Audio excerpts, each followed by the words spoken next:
Hi, I'm Femi OK, and you're in the stream. Today, why do prison inmates in the United States convert to Islam? I'm Malika Bilal. We discuss the documentary film The Honest Struggle, which tells the story of an ex-offender's mission to help Muslim converts as they leave jail. Leave your comments and questions for us in the YouTube chat or on Twitter. Reentry sometimes is a misnomer because it implies a second chance. And the reality for a lot of our brothers is that they never really had a first chance. I began to think that the best place for me to be was back in one of them cells because it's the only thing it is that I knew. You have no idea what it's like, man. And every step for me has been very challenging.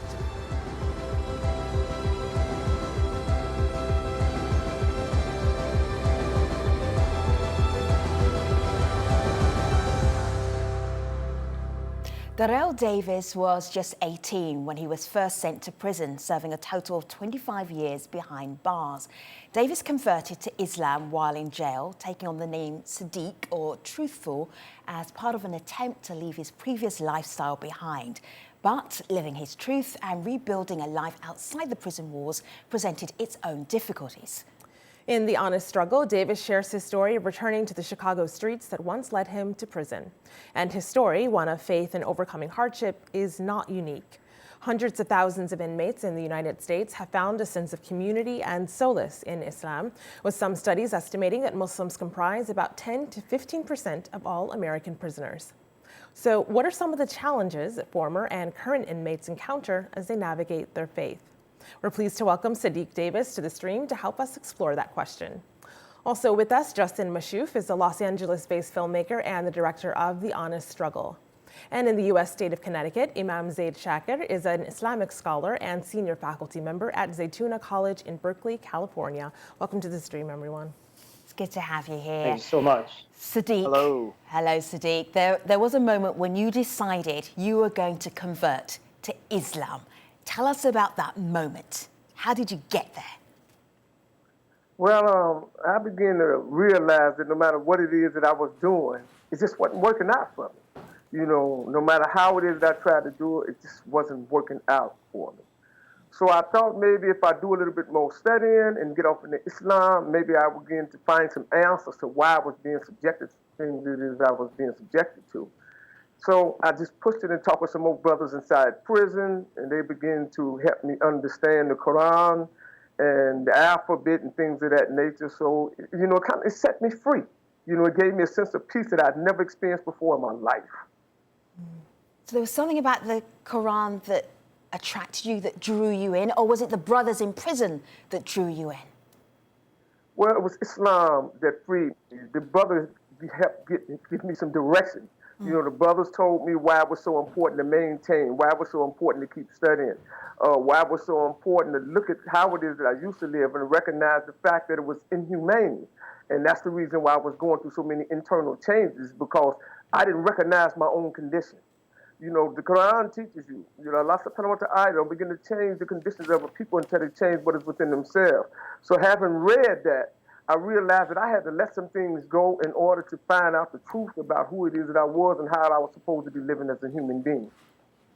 So we got this tweet from Mahnoor Akhlaq here, and she kind of picks up on what you're saying there about why she sees people converting to this religion in prisons. Mahnoor says Islam is a religion which will forgive when perhaps the rest of the world aren't willing to. It offers you peace and answers for everything going on, which makes it easier to be patient during hard times and have hope for the future. So with that in mind, Justin, the idea for this documentary in the first place, I know it came to you in the form of an email or a letter from a chaplain way back in 2008? Yeah, so in 2008, I had received an email from a Christian chaplain who was actually in charge of the Muslim inmates, and he was looking for Muslims on the outside to be, you know, pen pals.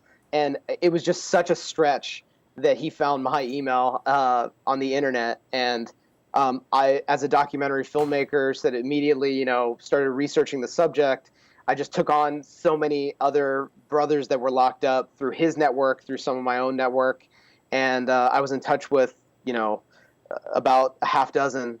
And then finally in 2010, I discovered Iman's program And I just said it was second to none, and it was such a unique thing that I just really wanted to tell that story. So Justin, just for the people who are tuned in today for the first time, we have covered the program you're talking about with the Inner City Muslim Action Network. It's called the Green Reentry Program, but in the line there, can you describe what that program is?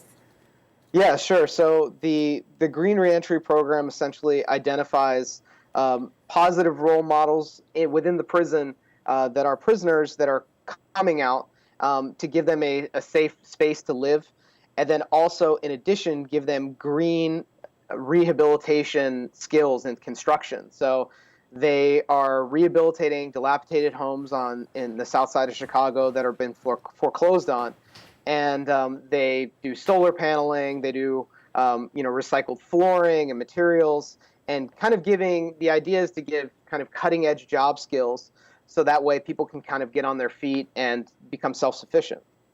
Imam Zaid, I want to show our audience something that is really relevant to what you do. It's from the Pew Research Center. It's quite an old piece of research. Religion in Prisons, a 50-state survey of prison chaplains. And then here, which groups are growing and shrinking?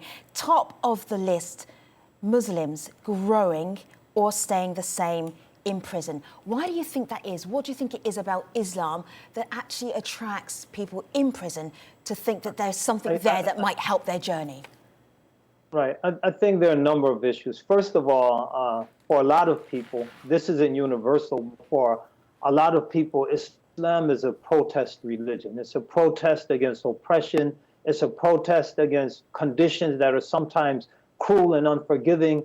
And for many people, the reigning religious reality is part of what's being protested.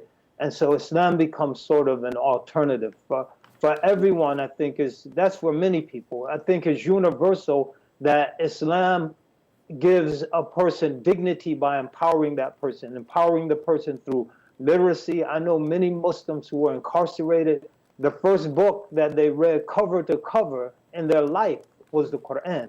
And so that's very empowering. So there are a lot of, there are many reasons. Also, Islam, because it demands that you study. It's a religion that's based on knowledge. It's a knowledge-based tradition and religion. And that requisite of study, in many instances, slows a lot of brothers down for the first time. As those who've seen the documentary can remember Sadiq talking about, just in the street, you're moving, you're hustling. And at breakneck speed sometimes, and once you are incarcerated and you have a Quran, that slows you down. And once you slow down, you can begin to get in touch with your true self. And so there are many other reasons we can mention, but I'll turn the mic over to my colleagues. Brother Sadiq, he might follow up on that. Sadiq, there are some beautiful moments in the film where there are moments where we're laughing with you and there are moments where we're crying with you. One of the moments that I laughed out loud was a sense of self-realization. You said it took you 40 years to realize that you were as dumb as a box of rocks. So then you converted and then you became smart. So while you were in prison as a convert, how did it help you? That's exactly what I was saying, to just interject. Yeah. So Sadiq put it as dumb as a box of rocks, then he became a convert. And then, how did that help you actually get through the rest of your prison sentence? Well, it brought me a sense of peace. I realized that I wasn't smart as I thought I was. Like I said, it took me 40 years to realize I was dumb as a box of rocks. So when I admitted that, everything else began to unfold to me by way of the deen. Everything became very clear. So I learned that I couldn't get that knowledge before because I wasn't willing to take my hands and put them behind my back. I wouldn't realize and recognize the fact that I wasn't as smart as I thought I was. But then I kept looking at the fact that I couldn't have been too smart because I kept getting in all that trouble, spending all that time in them cells. So it dawned on me, something is not right here. So I began to slowly but surely let that part of my life go. And it was replaced with something much more fantastic, much more rewarding, much more peaceful. And it's then that I realized and accepted the fact that, okay, now I'm beginning to understand. I'm beginning to see that how it is that I've been living was contrary to what it is that I was created to do. And took us harder to rectify that. You know, I wanted to straighten that out and show other gang members and inmates what that looked like when you practice it in all true form. So it set me free. And the Shahada, of course, being It's the interesting declaration, that it was the declaration of faith. Go ahead, Imam Zaid. At the age of 40, the revelation came through the Prophet Muhammad. Oh. So it's a very good year. Keeping that in mind, Nikki here on Twitter says that the conversion often is because of a sense of community, feelings of belonging, and it's important to then one's well-being, and that is while in prison. But then what happens when you get out? And oftentimes that is, for many people, a struggle in itself, which takes us to this tweet we just got from TJ, who says, I would like to know how the director, how you, Justin, came out with the idea, The Honest Struggle, as the title of this documentary. What is behind that honest struggle? First of all, full credit to being creative about that title was my wife. I had multiple titles of the film as I was working on it, and my wife came up with it. Sadiq's name essentially, comes from the idea of truthfulness and honesty, and the film is completely about his struggle. So it just like popped in so so well, and it worked perfectly to be The Honest Struggle, being Sadiq's struggle. Sadiq, there's a moment where we weren't on you, but I could hear you, and we were wondering what happens when you get out. You have this community of brothers in prison, and then you have to look for your community, now that you're a convert, outside. There was a moment where you met up with an old friend called Rochelle, an old childhood friend, and you were chit-chatting and telling her about your conversion. And I just want to share with our audience a little scene from that moment. Have a look. Coming back over here in the neighborhood where I've caught murders at on the block, where we did shootings in the playground. Coming back on the block and being reminded of where it is I come from is my way of trying to share with the block that I contributed to the problem. My name is Sadiq. Sadiq means truthful. So one thing it is I'm not gonna do is dishonor my own name like I've done my life. I buried Darrell. I buried Danny Boy. I honor who it is that I am when I hear the word Sadiq. I think it's good that you become the person that you are now. Oh, alhamdulillah. Yeah. It took a lot. Yeah. You turned out good. It just took so long. It did. It did. Sadiq, that is deep, dark shade Rochelle is throwing on you, old friend. Yeah. But the reality of finding a new community that you've never experienced, tell us about that. Well, to embrace Islam in prison gave me a sense of belonging. It gave me the true identity of what brotherhood was all about. Remember, that's the reason why I joined the gang in the late 60s and 70s, because I was in search of brotherhood. But having discovered Islam, I also recognized the fact that that was the otherhood. That wasn't the brotherhood. So, it gave me something it is that I've never experienced before. It gave me a sense of family. It gave me a sense of commitment. And coming out to the street and not feeling the same thing in certain areas was devastating to me. We had a very strong sense of community in prison, and to come out to the street and not experience that was very devastating to me. And I think that was one of the hardest things it is that I've ever encountered before in my life, because I've had so much great expectation and so much belief in my Islamic community, in the brotherhood. So I had to talk with Justin about that on more than one occasion, about how it was so different out in the street. And I thought it would be a whole lot better on the street than it was in prison. However, along with Justin and a few other brothers that I talked to, I was able to maintain, but it was very difficult. But I wouldn't trade this position for all the tea in China, because now I recognize that it is truly part of what I call an honest struggle. I think what's mentioned is very important, and that's why the Green Reentry program and similar programs is so important. In addition to the job training, there's the support, peer support, which sometimes the prison life as everyone knows, is very structured. And Islam is a very structured religion. 5 prayers, Jummah, Friday congregation, Quran reading, Quran study, group conversation, fasting Ramadan together. So you put the structure of Islam and you combine that with the structure of incarceration, that's a whole lot of structure. And everyone's together, almost 24/7.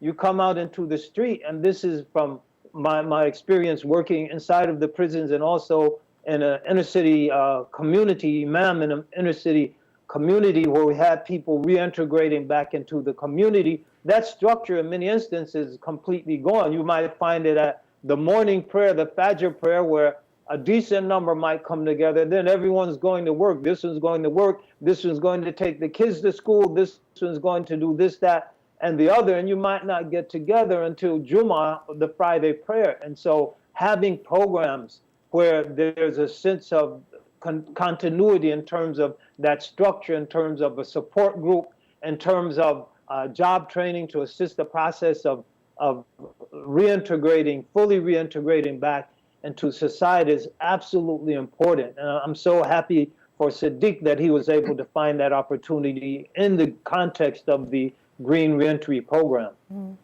So, Imam, what you're saying there, I want to chime in here because people watching this are weighing in. This is Mahnur, and she says what returning citizens often need is a little bit of extra help when leaving prison to keep themselves out of trouble, she says. Businesses should perhaps accept a quota of former prisoners when employing and give them a chance. Without that routine and distraction, it's easier to fall back into old ways. So someone else who's weighing in on that idea of what happens when people come home, return to society, is someone who works at IMAN, the company, the organization that you've heard our guests talk about, Inner City Muslim Action Network. And they're the ones that have the Green Reentry program that Sadiq, you were a part of, one of the founding members of that. This is Tanisha Coleman, and she talks to us about what some of these returning citizens often face. I believe the main difficulties of being a returning citizen is the stigma that comes with the title of being a returning citizen. People tend to judge you on your past as opposed to trying to help you really cultivate and figure out what your future is going to look like. You walk around with this dark cloud, and it comes with not forgiving yourself for whatever mistake you may or may not have made.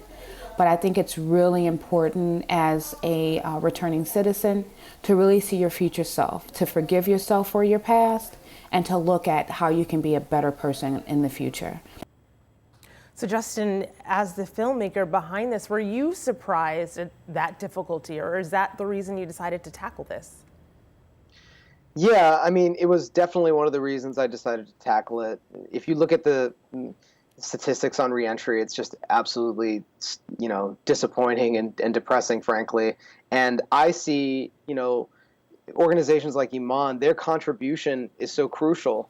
They, kind of are following up on the legacy of people like Malcolm X, who, when coming out of prison, said, you know what, the first thing I want to do is try to help pull my brothers out of this situation. So I think, that was definitely a big motivator for me, and to, inspire people to take this as a serious priority. And there's a lot that we can do in order to help people that are really simple things. One of the first people that I spoke to when I was making this film was a brother named Elijah, and he was from Iowa. And when I went out and visited him, just the community had just kind of thrown him to the side, and he just said, everybody's going to salam me at the mosque, but I just want somebody to play Xbox with. So it was really kind of difficult to see that, and that type of stigmatization that happens to people that are coming home is disappointing, and I feel like Muslim communities can do a lot to improve that. Sadiq, I'm just looking at some photographs here from the screenings from The Honest Struggle. I'm looking at screenings in Indiana prisons. I'm just going to scroll through some of the publicity that you and Justin have been doing. This is your beautiful wife. You'll have to watch the film to find out her plot line. Very interesting there. You look so comfortable being a representative of what it means to convert to Islam, coming out of prison, and then going on that journey. What are you able to share with people? What is your message for people at the end of this film? It's more than just your story. Well, to begin with, if I can go in every prison in Illinois, I would tell them to try to get in touch with Iman. You know, because Iman was responsible for me having a place to come to. It was responsible for me being in a Muslim setting to continue to practice the Deen of Al-Islam. And I didn't really begin to struggle until I left Iman. If I had any kind of control over the situation, I'd have ran back. But I couldn't do that because I knew that space was also available for other brothers coming out. So the message it is that I would like to give to people concerning Islam is this. At some point, you got to recognize the fact that you're in manifest error. You got to recognize the fact that you need to be doing something different. I tell brothers all the time, don't wait till the judge tell you got 40 years or 50 years before you realize that Islam is available to you. Don't wait until your life is over when you're going to have no control of them. You got to answer for everything it is you've done before you realize that Islam has been given to you to help you straighten your life out. So more than anything, I want to continue to assure brothers in prison that when you come out, as long as you maintain the deen, as long as you continue to make your solace, as long as you continue to honor Ramadan and do everything that is necessary for you to do as a Muslim, no matter what it is that you go through, you're going to be all right. Why? Because Allah subhanahu wa ta'ala says, I never put on you much more than what it is that you can bear. Which is why on YouTube right now, someone is watching what you're saying and writing in, if this works for inmates or former inmates, then why ostracize them? A spiritual awakening is tantamount to rehabilitation. Of course, you can see that on the live YouTube feed of this show. But I actually want to play a video comment we just got on Instagram from someone who talks to us about what he can do. It's asking a question. Have a listen to Hakeem in this comment. Assalamu alaikum. My name is Hakeem Muhammad. I'm from the South Side Chicago, and I was really inspired by the film, The Honest Struggle. And my question is, how can we better reach our brothers in the streets with the message of Islam, the brothers who have been so oppressed? Imam Zaid, I'll give that one to you. Yeah.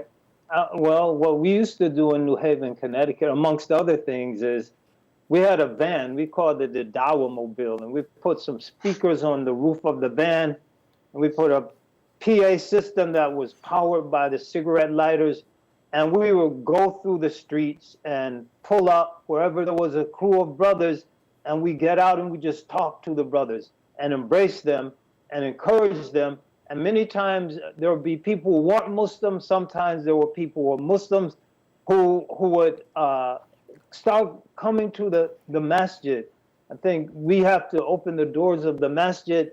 I think a very important thing in terms of what we can do is we have to be living representatives of that truth, regardless of the external situation, regardless whether we're ostracized or embraced, whether we're marginalized or celebrated, no matter what the external condition. And Sadiq said something that spoke to this. We have to rise above and be an example, and that example and that inspiration will help others who might be dealing with the difficulties to pull through.